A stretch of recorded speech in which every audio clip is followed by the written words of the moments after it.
कालच धनंजय मुंडे हे जाऊन देवेंद्र फडणवीसांना भेटतात, मुख्यमंत्र्यांना, आणि बरोबर आज निर्णय होतो. ह्याच्या मागे काय लपलेलं आहे का? हा संशोधन सरेंडर केलं म्हणजे विषय संपत नाही. त्याच्या नावाने 14 गुन्हे होते. 14 गुन्हे असताना सुद्धा 2-2 बॉडीगार्ड घेऊन फिरतो हा. आणि 14 गुन्हे असताना सुद्धा त्याच्यावर आजपर्यंत तशी पद्धतीने कारवाई वगैरे ती कारवाई होत नाहीये. यांनी सविस्तर पद्धतीने आम्हाला सांगावं. नुसतं खंडणीच्या गुन्ह्यात नोंद केला आणि उद्या परत काय म्हणतात त्याला बेल घेऊन जामीन घेऊन बाहेर पडणार, हा खेळखंडोबा आम्ही काय बघून घेणार नाही. त्याच्या अगोदर त्याचे पालकमंत्री दिलं, खरं म्हणजे त्यांना त्या पदावरच कमी करायला पाहिजे. त्याशिवाय न्याय मिळू शकणार नाही या सगळ्या बीडच्या लोकांना, किंबहुना महाराष्ट्राला न्याय मिळू शकणार नाही. हे संघटित गुन्हे. 3 दिवस तिथं अक्कलकोटला स्वामी समर्थांच्या मंदिराला जाऊन दर्शन घेऊन आलंय. त्याचे नगरसेवक सुद्धा मध्ये येत होतं. तिथं कुठल्या तरी हॉस्पिटल तो ऍडमिट होता. इथं एवढं सगळं कनेक्शन असताना सुद्धा सीआयडीला पकडता आलं नाही त्याला.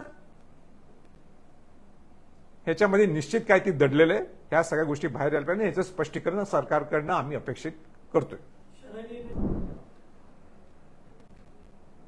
संतोष देशमुखांना न्याय मिळवून देण्यासाठी 28 डिसेंबरला बीडला आक्रोश मोर्चा झाला. इतका मोठा आक्रोश सामान्य जनतेचा होता की त्याची दखल सरकारने घ्यावी अशी परिस्थिती निर्माण झाली होती. आज सकाळी वाल्मिक कराड यांनी सीआयडीच्या समोर जाऊन तो सरेंडर झाला. आता जे तर्क वितर्क आहेत की खऱ्या अर्थाने हे डिपार्टमेंटचं यश आहे, सीआयडीचं यश आहे.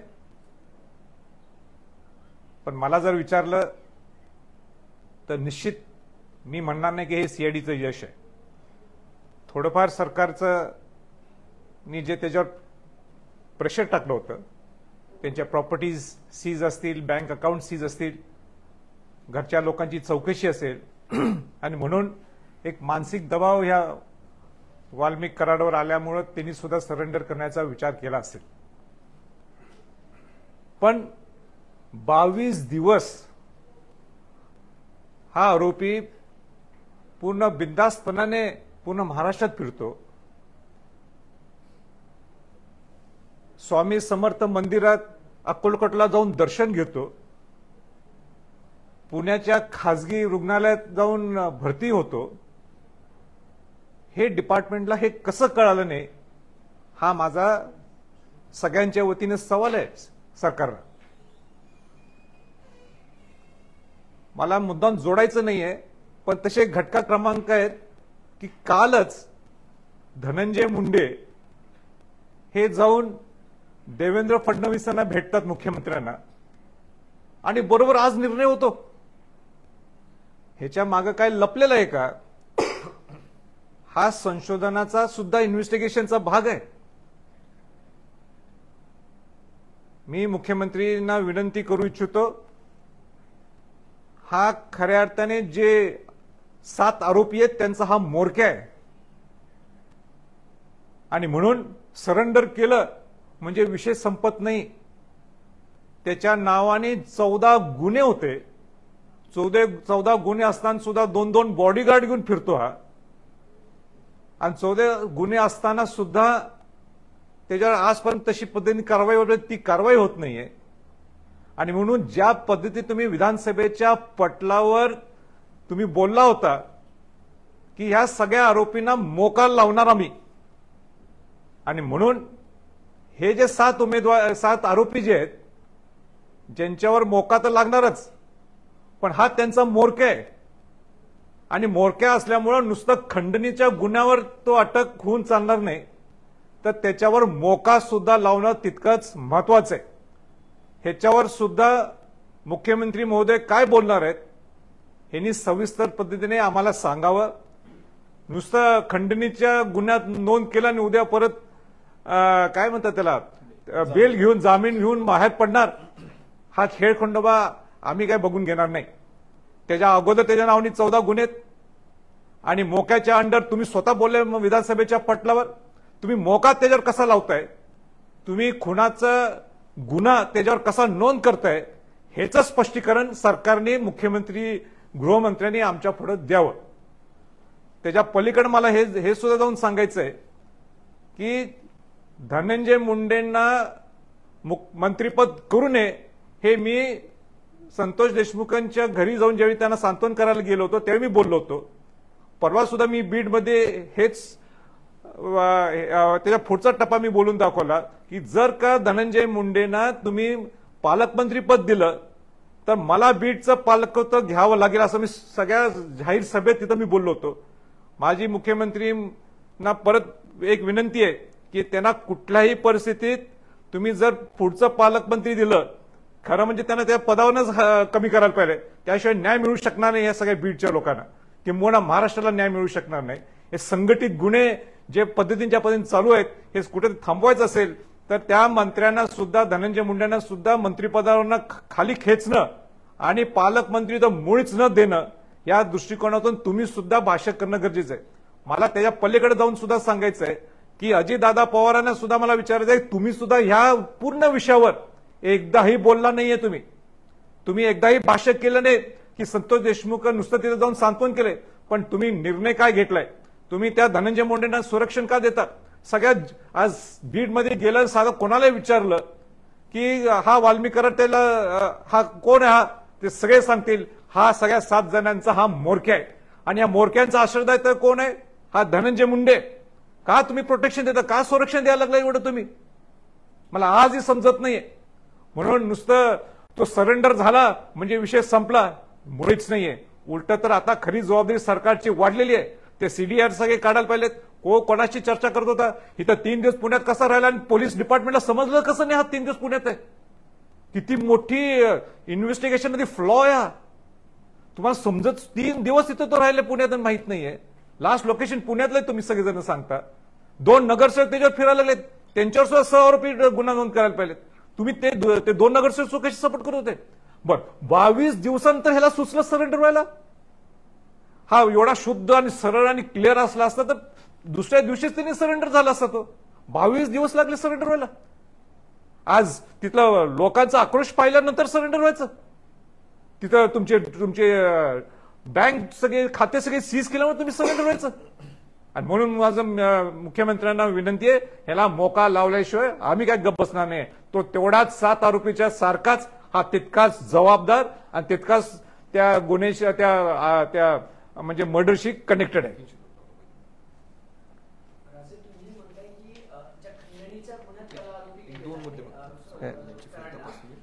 मुख्य जो गुन्हा आहे अशी माहिती पण मिळते की मुख्य गुन्हा जो हत्येचा आहे त्याबाबत चौकशी होत नाहीये, फक्त गुन्हा जो दाखल आहे खंडणीचा त्याच्या बाबतीत चौकशी होते. म्हणजे सगळं प्रकरण कुठेतरी भरकटलं जाते की हत्ये. नाही म्हणून मी तीच मागणी केली. आता मोका सुद्धा लावायचं का मी म्हटलं, कारण का नुसतं ते खंडणीच्या नावाखाली त्यांना अटक होणं किंवा स्वतःला सरेंडर होणं हा विषय थांबत नाहीये.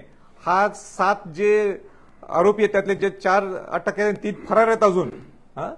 तर ह्या व्यक्ती त्यांचा मोरके आहे, त्यांचं संभाषण सुद्धा झालेलं आहे, ते सगळे इन्व्हेस्टिगेशन मध्ये बाहेर येईलच. आणि म्हणून माझी सरकारला विनंती हीच राहणार आहे की ज्या माणसाकडे ऑलरेडी 14 गुन्हे आहेत त्याच्या नावाने, किती गुन्हे आहेत, 14 गुन्हे त्याच्या नावाने आहेत आणि 14 गुन्हा असताना सुद्धा त्याला 2-2 बॉडीगार्ड सुद्धा शासन त्याला संरक्षण देते. हे काय ते याच्यात गडबड सगळं घोटाळे. आणि म्हणून त्यांना मोक्याच्या अंडर त्यांना खुनाच्या नावाखाली त्यांना तो गुन्हा त्याच्यावर त्याला मी कलम जे काय असेल कलम ते त्याच्यात लागणं गरजेचं आहे. 9 डिसेंबरला सही घटना होते. त्याच्यानंतर अनेक फोटो उज्जैनचे असतील किंवा पुण्यातलं शेवटचं लोकेशन आहे हे वाल्मिक कराडचं येतं. आज दुपारी 12 वाजता वाल्मिक कराड एक व्हिडिओ जाहीर करतो ज्याच्यामध्ये ते स्वतः सांगतात की मी वाशाणला सीआयडी ऑफिसमध्ये सरेंडर करणार आहे. कुठेतरी हा सगळा एक प्लॅनिंग आणि प्लॉटिंगचा वाटत नाही का तुम्हाला? नाही 100% तो एक काहीतरी हा प्लॅन आहे. म्हणजे एवढे दिवस सरेंडर व्हायला का लावले? मग तुमचं मन एवढं स्वच्छ होतं ना, तुम्ही ह्याच्यात नाहीच आहे ना, पहिल्या दिवशी सरेंडर व्हायला पाहिजे होतं.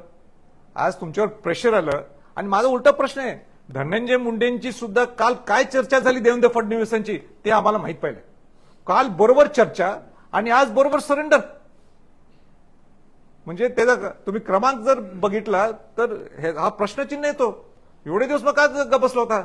म्हणजे तिकडनं काय निरोप आला काय धनंजय मुंडेंच्याकडनं याला वाल्मिक कराडला की तू बाबा तू सरेंडर हो, नाही तर तुझी सगळी अडचण आहे. आणि पुण्यातच आहे 3 दिवस. तिथं अक्कलकोटला स्वामी समर्थांच्या मंदिराला जाऊन दर्शन घेऊन आलंय. त्याचे नगरसेवक सुद्धा मध्ये येत होतं. तिथं कुठल्या तरी हॉस्पिटल तो ऍडमिट होता इथं. एवढं सगळं कनेक्शन असताना सुद्धा सीआयडीला पकडता आलं नाही त्याला. ह्याच्यामध्ये निश्चित काय ती दडलेलं आहे. ह्या सगळ्या गोष्टी बाहेर यायला पाहिजे. ह्याचं स्पष्टीकरण सरकारकडनं आम्ही अपेक्षित करतोय. शरण आधी जो व्हिडिओ त्यांनी दिलेला त्यात त्यांनी म्हटलंय का खोटा गुन्हा दाखल आहे आणि माझ्यावर जे काही गुन्हा दाखल केलेला तो खोटा नाही. हे बोलण्याची पद्धत आहे ना. मग एवढं मन त्याचं शुद्ध असलं असतं ना, मग अगोदरच का सरेंडर झाला नाही? एवढे 22 दिवस कशाला लावले? एवढे 22 दिवस का लावले? म्हणजे ह्याच्यात काही ती निश्चित गडबड आहे. ह्याच्यात इन्व्हेस्टिगेशन होणं गरजेचं आहे. म्हणून मुख्यमंत्र्यांनी त्याच्यावर तो खुनाचा गुन्हाच नोंद होणं गरजेचं आहे. तिथं मोका लावणं गरजेचं आहे. आणि म्हणून आपलं आता मला काय मी खंडणीच्या गुन्ह्याच्या ह्याच्यात मी सरेंडर झालोय, आता मला बेल मिळावी असं नाही चालणार. आणि कुठलाही महाराष्ट्रातला जनता एवढा आक्रोश निर्माण झालाय, कोणी सहन करणार नाहीये. एवढा संघटित गुन्हेगारी बीडला वाढले. एका वेळी तर बीड म्हणजे वैचारिक जिल्हा म्हणून त्याची ओळख आहे. क्रांतिसिंग नाना पाटील हे सांगलीचे, तिथं इतकं सांस्कृतिक वारसा आहे बीडचा. ती बहुजन समाजाच्या पुरोगामीचं विचाराचं हे बीड आहे. तिथं स्वतः क्रांतिसिंग नाना पाटील जाऊन खासदार झालेले. आणि आज बीडचं काय परिस्थिती आहे? आणि आज माझी मुख्यमंत्र्यांना विनंती आहे, तुमच्याकडे अधिकार आहे, तुम्ही गृहमंत्री, तुम्हाला खऱ्या अर्थाने बिहार व्हायचं नसेल तर तुम्ही करेक्ट ऍक्शन घ्या आणि पहिले त्या मोका लावा त्या वाल्मिक कराडवर. आणि जे आणि ते 3 लोक सुद्धा जे दोषी आहेत ते कुठं पळालेत? त्यांच्यावर सुद्धा नाही काय, ते सुद्धा बसलेत पुण्यात. मुख्यमंत्री विधानसभेत म्हणाले आम्ही कडक कारवाई करू, न्यायालयात चौकशी करू. सगळा प्रकार झाला, मात्र मुख्यमंत्री पण वाट बघत होते का मग धनंजय मुंडे येऊन भेटतील, मला काही सांगतील, मग आपण त्याला अटक करू. आता मुख्यमंत्र्यांची म्हणजे हे नव्हते. नाही, मुख्यमंत्री एकदम कार्यक्षम मुख्यमंत्री आहेत. त्यांच्याकडे अनेक कौशल्य आहेत, स्वतः वकील आहेत, अनेक वर्ष त्यांनी गृहमंत्रीपद भूषवलेलं आहे. म्हणूनच मला त्यांच्याकडनं आणि महाराष्ट्राला मोठ्या अपेक्षा आहेत त्यांच्याकडून की तुम्ही कडक निर्णय घ्यायला पाहिजेत. आणि आम्हाला शंका आम्ही घेणारच ना. कालच तुम्हाला धनंजय मुंडे भेटला. धनंजय मुंडे भेटून तुमच्याशी काय चर्चा केली आम्हाला माहिती पाहिजे. आणि लगेच आज सरेंडर. त्याचं क्रमांकच बघा ना, 1 2 3 4 5 लगेच सरेंडर आज. आणि आज सकाळी त्यांचे 150-200 समर्थक येतात, त्यांना मेसेज जातो शरण येणार आहे. पोलिसांना कळत नाही, सीआयडीला कळत नाही, वरिष्ठ अधिकाऱ्यांना कळत नाही. हे अपयश कुणाचं आहे? नाही, मला सुद्धा आश्चर्य वाटलं का मी मगाशी तिथनंच क्रॉस झालो सीआयडीच्या इथनं. मला दुसऱ्या एका ठिकाणी जायचं होतं. मी सुद्धा म्हटलं एकदम एवढी कशी गर्दी. आणि नंतर दुसऱ्या मिनिटात बघतो कधी शरण आले. आणि काल त्यांची बैठक मीटिंग काय काय सगळं चालू आहे, सगळ्या गोष्टी. हे 3 दिवस पुण्यात आहेत. 3 दिवस पुण्यात आणि सीआयडीला कळालं नाही. म्हणजे पुण्यासारख्या ठिकाणी माणूस जर राहतो आणि हे समजत नसेल आपल्याला की किती मोठं फेल्युअर आहे, मग हे फ्लॉ आहे हा. तुम्ही पालकमंत्री पदाचा विषय काढला म्हणून हा प्रश्न. मुख्यमंत्र्यांवर विश्वास देखील दाखवला. सुरेश देश मुंबईत बोलताना असं म्हणतात की बीड जिल्ह्याचे पालकमंत्री म्हणजे पालकमंत्री पद फडणवीसांनी स्वीकारा. हे बघा, कोणीही घ्यावं, कोणी तिथं पालकमंत्री व्हावं. मी म्हणणार नाही की देवेंद्र फडणवीस व्हावं, पण कुठल्याही परिस्थितीत धनंजय मुंडेंना न्याय मिळवून द्यायचा असेल, धनंजय मुंडेंनी तिथं पालकमंत्री पद स्वीकारून चालत नाही. आणि जर काय मुख्यमंत्र्यांनी घेतलं पालकमंत्रीचं तिथं म्हणजे पद घेतलं तर आम्ही त्याला स्वागतच करू. काय म्हटलं? राजकारण सुरू आहे काय वेगवेगळ्या या 2-3 पक्षांमध्ये? कारण एका बाजूला गुन्हा इतका गंभीर करतो आणि त्याच्या आसपास घडणाऱ्या घटना ज्या आहेत त्या निश्चितपणे काहीतरी संशय निर्माण करणाऱ्या आहेत. मग दोघांना मंत्रिपद मिळतंय, मग मला मिळत नाही म्हणून मी काहीतरी बाहेर काढतोय, मग त्याला कुठेतरी नाही, हे पण सगळं- नाही, मला असं वाटतं की ह्या राजकारणाच्या पलीकडचे हे सगळे विषय झालेले आहेत. तुम्ही जर बीडचा आक्रोश, जनतेचा आक्रोश पाहिला, तिथं सगळ्या पक्षातले तिथं आमदार आले होते. म्हणजे अजित पवार गटातले होते, तिथं शरद पवार गटातले होते, सगळ्या पक्षातले सगळे आलेले, सगळ्या पक्षातले सगळ्या जातीतले लोक तिथं आले होते. म्हणून त्याच्या पलीकडे हा सगळा विषय गेलेला आहे. म्हणजे ज्या पद्धतीने क्रूर हत्या झालेली आहे, हे महाराष्ट्राला न परवडणार आहे आणि महाराष्ट्रात घडू नये ह्याच्यासाठी सगळ्यांचा एकसंघ निर्माण झालेला आहे. पण नुसतं एकसंघ सगळे एकत्र येऊन होणार नाही, त्याच्यावर कठोर कारवाई कशी करता येईल ह्याच्याकडे सगळ्यांचा तिथं अँगल पाहिजे. आणि ठराविक लोक म्हणतात जातीवळण द्यायला लागलेत, पण ते जातीवळणचा ह्याच्यात काही विषय नाहीत. अनेक लोक वंजारी समाजाचे सुद्धा तिथं उपस्थित होते. त्या दलित समाजाच्या मुलाला वाचवण्यासाठी त्या संतोष देशमुखांनी पुढाकार घेतला आणि त्याचा खून केला. म्हणून ह्याच्यात जातीवळण आणि किंवा राजकीय वळण देण्याचं काही गरज नाही. धनंजय मुंडेंच्या विरोधात पिटिशन देखील दाखल करण्यात आलं की त्यांना मंत्रिपदावर राहू नये, कारण मंत्रिपदावर जर ते असतील तर या सगळ्या प्रकरणाचा योग्य तपास होणार नाही. तर तुम्हाला काय वाटतं, मंत्रिपदावर राजीनामा धनंजय मुंडेंनी द्यायला पाहिजे की काय? नाही, द्यायलाच पाहिजे. त्यांनी स्वतः म्हणायला पाहिजे की जोपर्यंत न्याय मिळत नाही संतोष देशमुखाला, तोपर्यंत मी मंत्रिपद स्वीकारत नाही. हे त्यांनी उलट स्वतः म्हणायला पाहिजे. हे मी पहिल्यांदा मागणी केली होती, मी सारखं मागणी करणार आणि सगळे आता मागणी करायला लागले. ते नाही, स्वतः त्यांनी स्वतः मोठं मन दाखवून सांगायला पाहिजे की जोपर्यंत न्याय मिळत नाही, ते क्लिअर येत नाही ह्याच्यात, तर त्यांनी सांगावं मी जोपर्यंत आपल्या संतोष देशमुखांच्या सगळ्या मंडळींना किंवा बीडच्या लोकांना जोपर्यंत न्याय मिळत नाही तोपर्यंत मी मंत्रिपद स्वीकारत नाही. या सीआयडीच्या गाडीमध्ये त्या एक 2 मोबाईल सापडले. एका मोबाईलमध्ये एक मोठ्या नेत्याचा फोन आला असं सीआयडीचं म्हणणं आहे. त्या नेत्यावर पण कारवाई व्हायला पाहिजे का? व्हायला पाहिजे ना. आता जे इन्व्हेस्टिगेशन मधनं जे काही बाहेर येईल त्यांच्यावर सगळ्यांच्यावर कारवाई व्हायला पाहिजे. कोण असतील त्याच्यावर असतील ते. मला त्याच्यावर मी काही भाष्य करणं उचित नाही, कारण का नेमकं जसं तुम्ही सांगताय मी ऐकतो, पण ते खऱ्या अर्थाने नेमकं त्या इन्व्हेस्टिगेशन मध्ये काय बाहेर येईल त्याच्यानंतर सगळी ती पुढची चर्चा होईल. जे समर्थक आले ते म्हणजे ओबीसी आहे म्हणून टार्गेट केलं. नाही, चुकीचं आहे ना, त्याला जातीय रंग देण्यात एकदम चुकीचं आहे. हा डायव्हर्ट करण्याचा अनेक लोक करायला लागलेत सुद्धा. इथं कुठेही जातीचा विषय नाही, इथं कुठेही धर्माचा विषय नाही, इथं खऱ्या अर्थाने माणुसकीचा विषय. ज्या पद्धतीने क्रूर हत्या केलेली आहे हे कोणाला बघवणार नाही. आज दुसऱ्या जातीचा माणूस सुद्धा असला असता मी त्यांच्या बाजूने उभा राहिलो असतो. आणि शिवाजी महाराजांच्या, शाहू फुले आंबेडकरांच्या या महाराष्ट्रात अशा जर गोष्टी घडत असतील आणि त्याला जातीवळण म्हणत असेल, हे चुकीचं आहे. आज मला सांगा, आज तो संतोष देशमुख कोणासाठी वाचवायला गेलो? तो दलित समाजाचाच होता ना. तो काय मराठा समाजातून गेला होता का? तो नाही.